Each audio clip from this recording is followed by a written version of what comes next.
On 3rd December 1949, the Malaysian teenager known as Rosli Dhobi stabbed and killed the British governor known as Duncan Stewart. Rosli Dhobi was born in the year 1932 in the Malaysian region of Sarawak during British rule in Malaysia.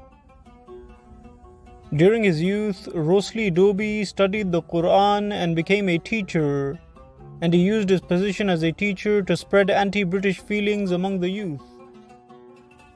Besides teaching, he also wrote many anti-colonial poems calling for freedom from British rule. Despite his young age, Rosli Dhobi gained widespread fame due to his eloquence and enthusiasm. In 1941, his homeland was captured by the Japanese army, who captured it from the British. However, Japanese rule in Malaysia did not last long, as the Japanese left the region after the end of World War II in 1945.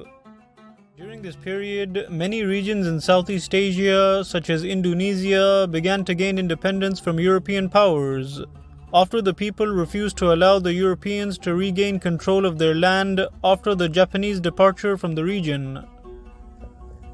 However, British forces re-entered the regions of Malaysia despite the opposition of the local people. In response to this, the young Rosli Dhobi established a revolutionary group with the purpose of waging war against the British invaders and kicking them out of the region of Sarawak. After resigning from his job as a teacher, Rosli Dhobi gathered a group of young volunteers and began organizing assassination attempts against British officials. Rosli Dhobi and his group initially attempted to assassinate the British governor known as Charles Arden Clark, but the attempt failed.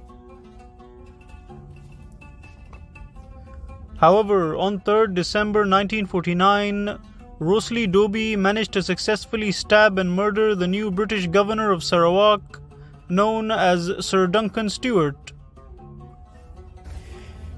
Rosli Dhobi and his group disguised themselves as people waiting to welcome the new British governor. When Duncan Stewart arrived at the welcoming ceremony, Rosli Dhobi charged at him with a poisoned knife and stabbed him to death. Duncan Stewart was killed and Rosli Dhobi was arrested and sentenced to death along with 3 of his comrades. Before being hanged, he stated, "In the name of Allah, the Most Merciful, I will soon leave behind the traces of the land where my blood was spilled. I am willing to sacrifice my life to improve the lives of the people who have been enslaved by the invaders. I am not afraid of death." Rosli Dhobi was martyred at the age of 17 and was hanged on 2nd of March 1950.